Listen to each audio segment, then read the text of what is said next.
I used to think call the cops was a bluff people threw into arguments like an empty threat. When Alex said it to me, calmly, without heat, after I told him I'd get around to packing, when I felt like it, I laughed. I actually laughed. I called him dramatic. I told him we were adults, that this was our place, that he could not evict me with a phone call. And then 2 officers knocked, asked for my ID, and escorted me out with a tote bag of clothes, my asthma inhaler, and a Ziploc of toiletries. That's the part people don't tell you. If you're not on the lease, your home can be a technicality that doesn't survive 10 minutes of polite questions and a trespass warning.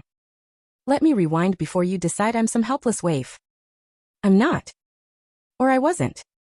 I'm 28, a receptionist at a dental office that smells like mint and panic. I met Alex at my friend's rooftop last spring, the kind of night that looks like a stock photo of happiness. String lights, paper plates sagging under burgers, someone's playlist doing that perfect shuffle where every song feels like a memory you forgot you had. He was different in ways I found soothing. Software engineer, dog person, apple slicer before dinner like a kindergartner who grew up and kept the habit. He asked questions and waited for answers. He brought a spinach artichoke dip he made himself. He left at 10:30 because I have an early stand-up, and I didn't make fun of him because I liked that he treated tomorrow as something that required care. We started dating. He was the first man I'd ever dated who folded a fitted sheet on purpose. He knew the names of my coworkers before I introduced them twice. He didn't post me on social, but he did put me on his calendar like I was an actual commitment. 6 months in, my roommate told me her sister was moving back from Portland and needed our second bedroom. I could stay if I wanted to pay the whole rent while they renovated the living room, so the sister could install a Murphy bed. I said I'd rather die. Alex said, "You can move in with me. We'll treat it like a trial run." I said, "Let me think," which meant say yes without seeming desperate. I moved in with 2 suitcases and a plant I killed within a week. Here is the part where you will want to shake me. I never got on the lease. We meant to. The building manager said it was simple. An application, a $50 fee, a background check, a 1-page addendum. We kept putting it off because life kept handing us other forms. Health insurance enrollment, HR's mandatory training modules, RSVPs, my niece's birthday party, a jury summons I ignored because I thought the world would forgive me personally. Every month Alex paid rent from his account while I Venmo'd him my half-plus utilities, and sometimes I threw in groceries to be cute. It felt like we were basically on the lease because I had a drawer and then 2, and my toothbrush was in the holder next to his, and my shoes formed a small colony by the door. I changed my Amazon address. I did not change my driver's license because the DMV is my personal hell. At the time, that detail seemed like a mood. Later, it was a fact. If you need a villain origin story, it's not flattering. I brought chaos into a quiet house and called it personality. I turned his living room into a forest of deliveries. Returns I meant to take, parcels with clothes I planned to style, a rug I bought on impulse because a TikTok girl said it would change my life, which it did if you define life as tripping on tassels every morning. I invited my cousin Bree to crash for a week, after her breakup, which turned into 3 weeks because heartbreak stretches time, and I hate being the bad guy. I borrowed Alex's car to go to Target, and came home with a dent I swore was already there. I used his Costco membership like a debit card with no numbers attached. I had a guy best friend, Cam, who treated our place like a clubhouse. He'd come over after his bar shifts at midnight, and I would pour wine and we'd watch reality TV too loud. Alex would shuffle out in the morning like a dad in a sitcom, slide his glasses on, and find Cam asleep on the couch, my cousin's duffel spilling open on the floor, and a stack of returns under the TV like a shrine to indecision. He told me it was too much. He told me kindly at first, "I love your people, but I need sleep to have a brain."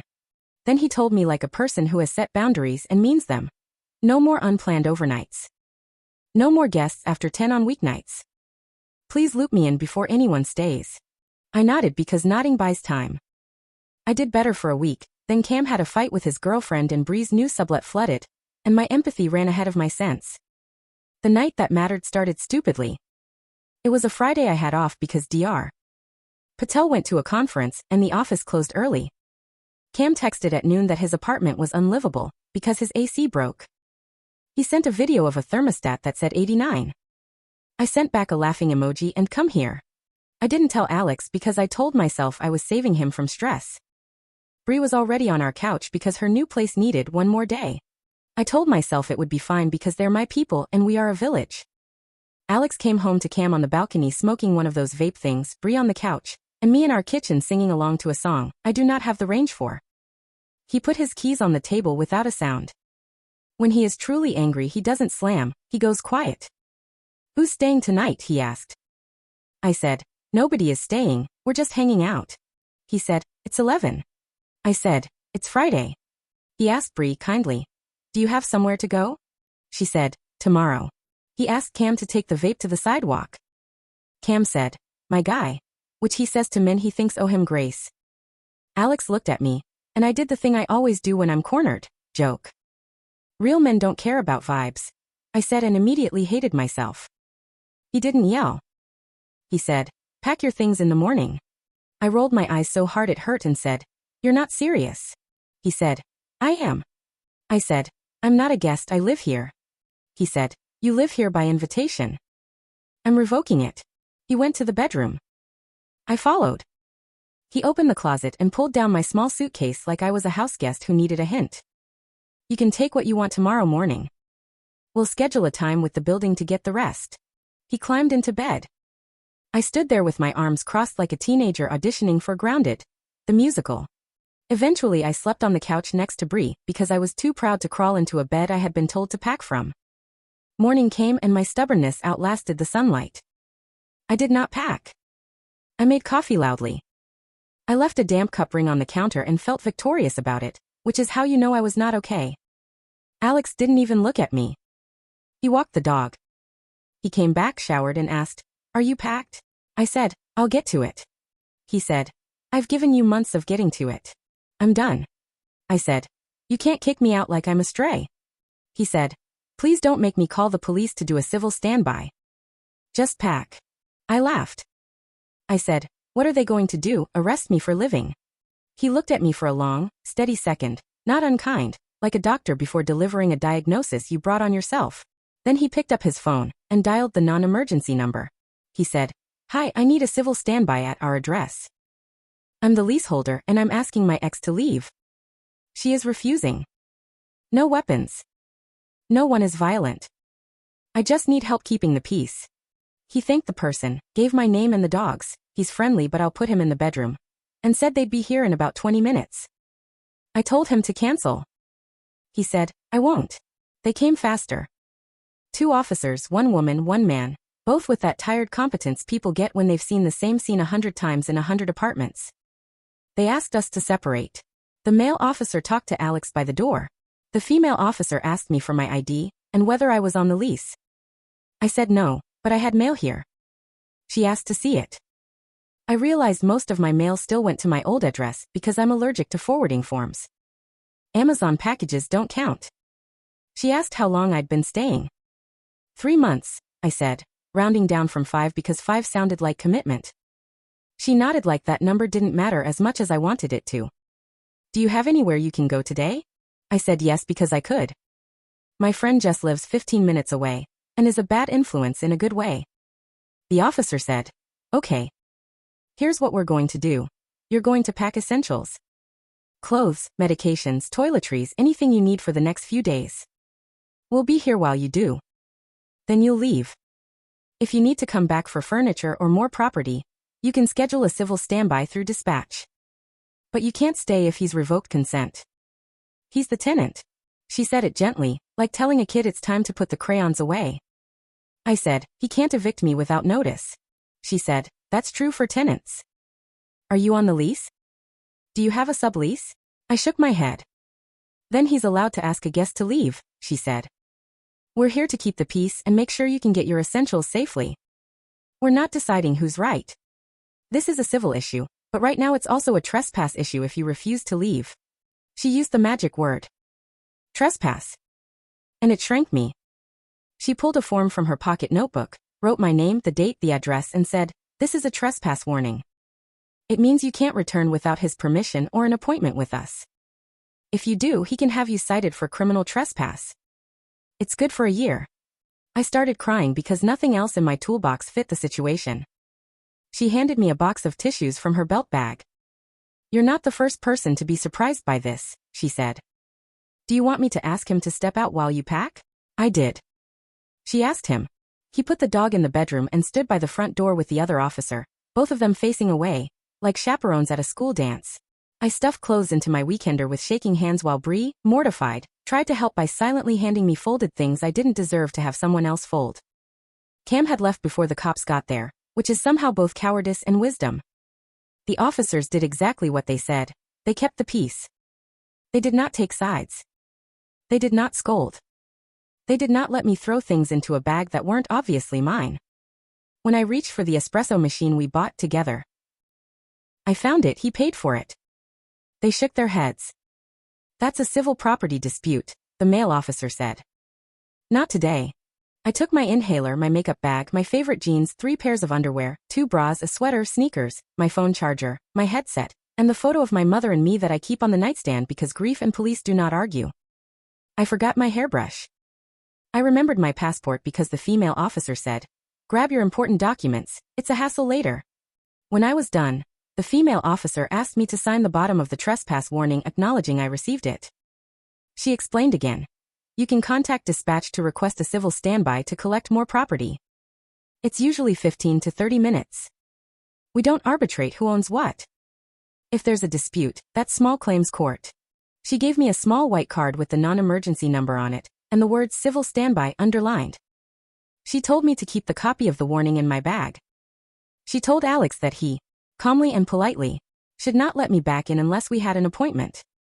He nodded like he'd already read the script. As I put my bag on my shoulder, the dog whined from the bedroom because dogs are the only ones who don't take sides. They only take smells. The officers asked if someone could give me a ride. Bree offered, and I wanted to tell her to stay because this mess was mine. Alex said, "You can come back Wednesday at 5 with an officer. I'll have your boxes by the door." He had already started a list on his phone. Mariah. Box 1 shoes, box 2 makeup, box 3 random cords. The list made me angrier than anything else because it was efficient and kind and undeniable. They walked me out. That's the phrase. They walked me out. Not dragged. Not shoved. The female officer walked beside me, like we were leaving a seminar early. Do you have your meds? Phone. Wallet. I said yes. She said, okay. We're all set. Good luck. She wasn't being sarcastic. Alex stood in the doorway behind me, arms crossed, face unreadable. He didn't say, "I told you so." He didn't have to. The door closed. The latch sounded like punctuation. At Jess's, I cried into a towel because she doesn't own tissues, only makeup wipes. She listened without making the noises people make when they want to make you feel better. She said, "You messed up," and poured me water. Then she said, "You need a plan." The plan, it turned out, was simple and humiliating. I called the non-emergency number. I scheduled a civil standby for Wednesday at 5. The dispatcher asked for the address, the callers and the residents' names, and warned me the officers could be late if they got a priority call. "They'll stay 15 minutes, she said. "Bring someone to help you carry." It felt like scheduling a haircut. I texted Alex. Fax only, per the officer's advice. Civil standby scheduled for Wednesday 5 p.m. Can you box up clothes/shoes/makeup? I'll bring Jess. He wrote back okay. I wrote thank you, a phrase I used to toss around like confetti and now treated like a currency with an exchange rate. He did not answer. I stared at the trespass warning like it would fade if I breathed on it enough. The phrase criminal trespass glared at me like a hot stove I would not touch again. Wednesday, the same officer. The woman showed up with a different partner. It felt like a sequel. Alex had stacked 3 boxes by the door and set my hairdryer on top like a bow. He put the rug in the pile too. "I tripped on it every day," he said. His face softened when I laughed because it was the first true thing we'd shared in a week. He walked back to the kitchen and stayed put. The officer checked her watch. "You've got 20 minutes. I grabbed my winter coat, which felt dramatic in July, and the potted plant graveyard because I am attached to symbols. "Leave it," Jess said. "It's dead." I left it. Grief sometimes looks like a succulent, and mercy looks like letting trash be trash. In the hallway, the officer said, "You'd be surprised how often this exact scenario happens." I said I wasn't surprised anymore. She said, "Next time if you move in, get on the lease. At least have mail." I'm not giving you legal advice, she added quickly, but it makes things cleaner. I said, I thought love was enough. She said love helps. Paperwork helps too. When I tell you I want her embroidered on a pillow, I'm not kidding. I spent the next week moving through the stages of grief +2 the internet doesn't list. Googling and logistics. Googling told me everything the officer said was real. In our city, police will do a civil standby for keep the peace, while someone collects essentials.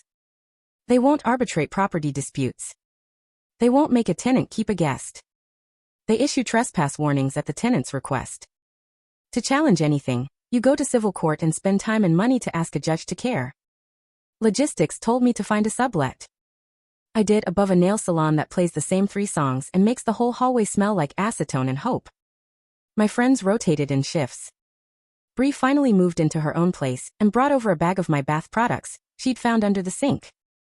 Cam texted a paragraph that started if you need anything, and ended, also Alex was kind of a square, and I didn't answer because I am trying to be a person who does not make things worse. My mother asked if Alex was abusive. I said no. She asked if he was the one. I said I thought so. She said, then why did you treat his boundary like a joke? And I had no answer that didn't make me small. The first time I almost broke the trespass warning was on a Sunday when I realized I'd left my favorite necklace on the bathroom counter. I drove to the building on autopilot like habit would get me past policy. I parked. I took my hand off the ignition. I thought about knocking and asking nicely. Then I thought about what would happen if he called and said, she's here again. The officers would come, and this time it would be a citation, and my mother would have to pick me up from a building with a scanner and a sign about belts and shame. I drove away. I asked Jess to text Alex about the necklace. He left it with the doorman like a library hold. That is dignity, making your ex a package to pick up, not a performance to watch. People always ask where the line is between guest and tenant. I know now it's not a Tumblr debate, it's a legal fact that shifts by state and by paperwork. Some places think 30 days equals tenancy, some look at whether you pay rent, some ask if you have a key, if you get mail, if you claim residency. In our place, the officers asked 2 questions. Are you on the lease? And can you show proof of residence? I could answer neither. They didn't drag me out anyway. They escorted me, because the law likes its verbs crisp. They stood by while I packed a life into a bag, and called it essentials. They told me what I could do next, which wasn't beg or bargain but schedule, plan, and leave. The internet will tell you cops can't evict you. That's true for tenants. It is not true for guests whose host has revoked consent, and who refuse to leave. You become a trespass problem, and trespass has a script the state can read in its sleep. Alex wins here, and if that stings you, it stings me more. He didn't scream. He didn't post my business on his story. He didn't concoct some humiliation. He treated me like a boundary with legs and enforced it. He called the non-emergency line and asked for help that exists precisely, so people don't turn love into a crime scene. He put the dog away so no one got spooked. He boxed my things like a decent villain in a morality play, except he was never the villain. He was just a person who meant what he said after months of me not listening. He is probably making spinach artichoke dip for someone else now, and that thought makes my stomach feel like I swallowed a Rubik's Cube. I hope he is happy. I hope she likes dogs. I hope she gets on the lease. Me? I got a key to a place above a nail salon, a lease with my name printed correctly, and a new respect for paperwork. I got a calendar reminder that says renew forwarding order, a drawer organized with boredom and a tape measure, and a list of rules on my fridge I wrote for myself and anyone who enters. No surprise overnights. No guests after 10 on weeknights. Communicate like a grown-up. Don't call boundaries control, because they inconvenience your chaos. If someone says pack, pack. If someone says I will call the cops, believe them. Not because they want to punish you, but because they want to keep the peace in a world where peace has a phone number. I tell this as a warning and as a confession. If you're moving in, get on the lease. If you're already in and you're not on it, act like a guest anyway. Ask, clean up, don't stack your indecisions by the TV. If your partner says, I can't live like this, listen the first time instead of daring him to prove it. Because he might. And if he does, the officers will be kind but firm. The form will fit in a pocket. The tote bag will feel very small, and you will walk out of a home you thought was yours, carrying the only things that still are. Your ID, your toothbrush, your choices. I still have the trespass warning folded in my nightstand. It expires in 3 months. I could throw it away today, but I keep it to remind myself that love is not tenancy and respect is not theoretical. That white card with my name and the crisp letters criminal trespass. Warning, taught me something every self-help podcast couldn't. The line between ours and mine is drawn with ink long before it's drawn with police boots at your door. I crossed it because I wanted to be the girl whose house was always buzzing, whose couch collected sad people and snacks, whose boyfriend never ran out of patience. I am not that girl anymore. I am the woman who learned to pack without rolling her eyes, to leave before the law leaves with you, and to hang her driver's license over the DMV counter like a flag that says, I live where I say I do.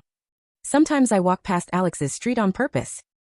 I imagine the dog tugging him toward the park, the quiet PSHH of a can of seltzer, a clean counter with no damp ring where a cup once was. I almost text him, I'm sorry again, but apologies are not coupons you redeem to re-enter stores you shoplifted from. Instead I say it out loud to the sidewalk, to myself, to a version of me sitting on a couch stubbornly unpacked. Then I keep walking to my place. I unlock a door that has my name on the paperwork. I hang my bag on a hook I installed. I water a plant I haven't killed yet. I put my phone on silent after 10 and tell my friends tomorrow. I breathe, and nothing in the room bristles because I finally understand who gets to be here and why.